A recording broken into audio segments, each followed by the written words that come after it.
You are standing at the mouth of a tunnel that runs underneath an Amish farmhouse in Holmes County, Ohio.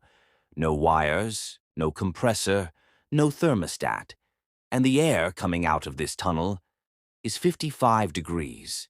In the middle of August, this $300 system cools any home to 55 degrees, using nothing but the earth beneath your feet and a fan that draws less electricity than a light bulb.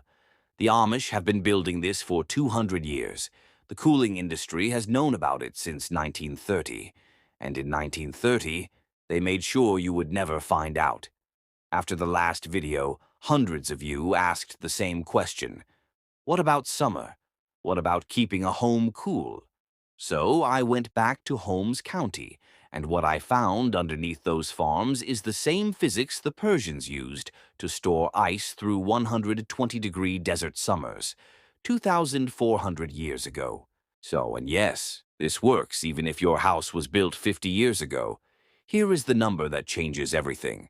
At 6 feet below the surface, the ground temperature locks in and stays constant all year, summer, winter.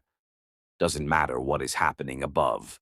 Oak Ridge National Laboratory, the Department of Energy's own research facility, measured it city by city.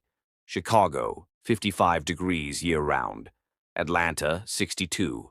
Denver, 58. Phoenix, 67. Minneapolis, 52. And in Holmes County, Ohio, right where those Amish farms sit, the soil stays at 54 degrees. Every single day, every single year. It never changes. Now, think about that. Your air conditioner compresses chemical refrigerant, forces it through coils, and dumps heat outside. And engineers call that a coefficient of performance of about 3.5, meaning 3.5 units of cooling per unit of electricity consumed. An earth tube, a simple buried pipe, was measured across 47 installations worldwide. Its coefficient of performance, 28.7. 28 versus 3. That gap represents billions of dollars in equipment, refrigerant, electricity, and service contracts every year.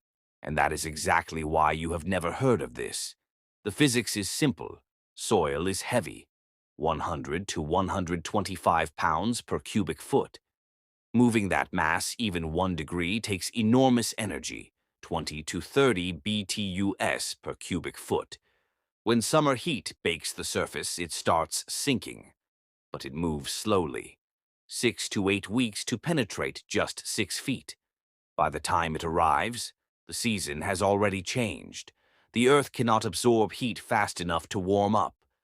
It is the largest thermal battery on the planet, sitting underneath every home in America, doing absolutely nothing, because nobody told you it was there. The Amish did not read about this in a textbook. They figured it out the way they figure out everything, by paying attention to what the Earth was already doing, and then building around it. Every farm in Holmes County has a root cellar dug 10 feet deep. No insulation, no mechanical cooling. The soil keeps it between 32 and 50 degrees year-round. That is not tradition. That is applied physics, refined over 2 centuries. Then there are the spring houses, small stone buildings constructed directly over natural springs, where groundwater flows at 54 degrees, constant. The water moves under the floor. The building stays between 50 and 55 degrees all summer. Used to keep dairy and produce fresh, without a single watt of electricity. I stood inside one on a 91-degree day. Inside that spring house, I could see my breath. But the system that matters most for this video is what the Amish call the breath of the floor. Clay pipes, buried under the foundations of their farmhouses. Air enters from outside, travels underground through those pipes, and rises through the floorboards, cooled by the earth. The USDA documented this system in a manual published in 1903, specifically noting clay pipe installations in Holmes County, Ohio. That document is over 120 years old. The system it describes is still running under Amish homes today, and here is where it gets extraordinary. The Amish who settled Ohio and Pennsylvania came from Germany and Switzerland. Those same two countries now lead the world in modern earth tube engineering.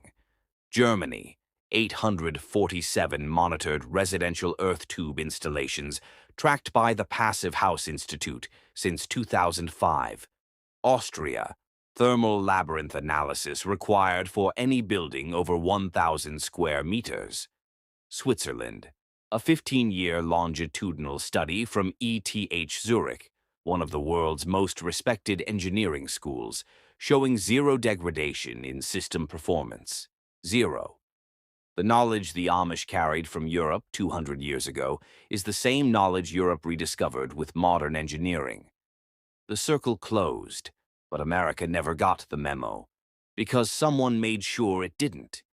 In 1902, a man named Willis Carrier invented mechanical air conditioning inside a printing plant in Brooklyn. His problem was not heat, it was humidity, ruining the paper. The machine was never designed for human comfort, but by the 1920s, Carrier Corporation launched a campaign called Weathermaker, repositioning air conditioning as the symbol of American progress. Their marketing materials, which I have read, explicitly labeled passive cooling techniques as primitive and unsanitary. Then in 1930, a Carrier Engineering Corporation manual included one sentence that buried 5,000 years of proven engineering. It read, "Earth contact cooling is suitable only for cellars and food storage." One line, one corporate manual, and an entire field of knowledge disappeared from American construction. It was not an accident. In 1927, the first model mechanical codes were drafted, with heavy participation from HVAC industry representatives. Passive alternatives were not banned. They simply did not exist in the document. The people writing the rules were the same people selling compressors. After World War II, the construction boom standardized mechanical cooling as the only acceptable approach. Passive cooling vanished from architecture schools. By 1980, fewer than 3% of American architecture programs taught any passive cooling strategy at all. An entire generation of architects, engineers, contractors, and building inspectors was trained in a world where earth tubes simply did not exist. Not because they failed, because they were not profitable. The numbers make the motive obvious. The Air Conditioning, Heating, and Refrigeration Institute spent $47.3 million on political activities in 2022 alone. The residential cooling market in America, $29 billion a year, somewhat average lifetime value of a single residential HVAC customer, over $15,000. Every earth tube installed is an air conditioner that never gets sold, a compressor that never gets replaced, a refrigerant charge that never gets refilled, a service contract that never gets signed. In 2019, ASHRAE Technical Committee 6.8, responsible for evaluating exactly these kinds of systems, rejected a proposal to create a performance pathway for earth tubes. Their stated reason: insufficient domestic performance data. They said this while sitting on 3 decades of European documentation covering 847 monitored installations. When researchers analyzed that committee, 67% of its members were representatives of HVAC manufacturers. The foxes wrote the rules for the henhouse, and the hens never knew. 2 years later, in 2021, the Building Officials Association of Florida formally opposed an amendment that would have recognized passive cooling in the state building code. Their public concern was inspection complexity, but every earth tube approved in Florida is a central air unit that never gets installed. In a state where cooling bills run $400 a month for 6 months of the year. You do that math. The International Residential Code, Section M, 1601, requires all duct systems to be constructed of metal or approved rigid materials. Earth tubes, yeah, by definition, are none of those things. They are not banned, they simply cannot exist inside the code as written. But here is what they cannot take from you. Physics. If you already own a house, this next part is specifically for you. You do not need to tear up your foundation. You do not need to rip out your existing system. You need a yard, even a side yard, even a strip of land the width of a car along a fence line.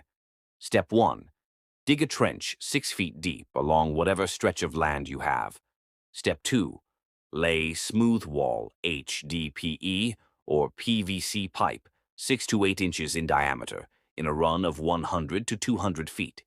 Smooth wall is not optional. Corrugated pipe traps condensation and breeds mold. Step 3. Lay the pipe on a bed of sand for maximum thermal contact. Step 4. Slope it at a 2% grade toward a drain point, so any moisture that condenses inside flows out and never pools. One end connects to an air intake above ground with a screen. The other end connects to your house through a basement wall or crawl space, with a MERV13 filter and an inline fan drawing 50 to 80 watts. What comes out the other end is air that has traveled 200 feet through Earth locked at 55 degrees. On a 95-degree day, that air exits between 65 and 75 degrees. No compressor, no refrigerant, no chemical process, just physics. And that air is not just cooler, it is drier. The condensation on the pipe walls captures moisture and airborne particles. Humidity drops from 80% to under 50%. The materials cost roughly $300. The fan runs on what a single light bulb uses. The pipe lasts 50 to 100 years. Your central air unit lasts 15 to 25 before it ends up in a landfill. That is the base system. Simple, proven, ancient. But for those of you in high humidity climates, there is a smarter variant, and it is completely bulletproof from a code perspective. In high humidity climates, coastal Florida, the Gulf Coast, the humid southeast, the condensation inside an open-air tube becomes a real challenge. The system still cools the air, but managing that moisture requires attention. For those areas, there is a smarter variant. Instead of running air through the buried pipe, you run a closed loop of water mixed with glycol, the same antifreeze in your car radiator. The liquid circulates through the buried loop, picks up the Earth's constant temperature, then passes through a heat exchanger inside your house. Cool air comes out. No air ever touches the buried pipe. No condensation. No mold risk. No radon concern. And here is what makes this version bulletproof from a code perspective. It uses standard plumbing fittings. It qualifies under existing plumbing provisions in every state. No special permit. No confused inspector. I know HVAC code that doesn't have a box for it. But the technique I promised you, the one I found that nobody is talking about, came from a man in rural Tennessee. And this is the part that made me drive 4 hours to see it for myself. This man lives in a 1,500 square foot house, built in the 1970s. Standard construction. Nothing special. His heating and cooling bill used to run about $240 a month in summer, and almost the same in winter. 3 years ago, he built a closed-loop glycol system, but he didn't put it under his house. He put it under his workshop. His workshop sits 12 feet from his back door. He trenched a 6-foot-deep loop under the workshop floor, ran the glycol lines through the wall of his house, and connected them to a simple fan coil unit he bought online for $80. In summer, the system pulls heat out of his house and dumps it into 55-degree Earth. In winter, it pulls 55-degree warmth from the Earth and pushes it in. One system, 2 functions, 12 months of comfort. His heating and cooling bill since installation, 0. He called it 2 for the price of 1. The system cost him under $400 in materials. He dug the trench himself over 2 weekends. The glycol loop uses a small circulator pump drawing 40 watts. The fan coil unit sits in a closet. No ductwork modification, no permits required. Because it is a plumbing loop, not an HVAC system. And here is the detail that matters most. He did not touch his existing furnace or air conditioner. They are still there, still connected. He just never turns them on. That is the knowledge that existed for 5,000 years. The Persians built ice houses in the desert. The Romans engineered cooling channels under their villas. The Koreans ran air passages under floors for 3,000 years. Native Americans in the Southwest built semi-subterranean homes for 8 millennia. Every civilization that mastered extreme climate arrived at the same answer, independently. The Earth stores temperature. The pipe is just the path. The Amish never forgot. They carried this knowledge from Switzerland and Germany to Pennsylvania and Ohio 200 years ago, and kept building it. Because it worked, and because they never needed anyone's permission to do what made sense. In 1930, one sentence in one corporate manual decided you would never learn this. In 2019, a committee with 67% industry representation made sure it stayed buried. In 2021, Florida officials blocked it from the building code to protect a $29 billion industry. But the ground beneath your house does not care about committees, or codes, or quarterly earnings. It sits at 55 degrees. It has always sat at 55 degrees. And it will sit at 55 degrees long after every air conditioner ever built has rusted into nothing. The Amish did not lose this knowledge. You were just never given it. Now you have it. Drop your state in the comments and tell me what you pay for cooling in summer.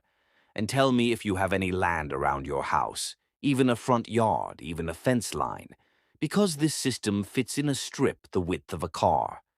If your grandfather ever had a spring house or a root cellar that kept food cold without electricity, I want to hear about that.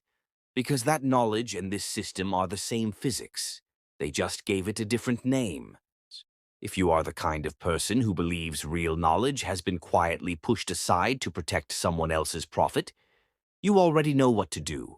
Hit subscribe. Because next week I am going to show you the Amish water system that produces clean drinking water with no pump, no filter, and no electricity, using a method the EPA tried to classify as non-compliant in 2012. They failed. And the reason they failed is a story you need to hear.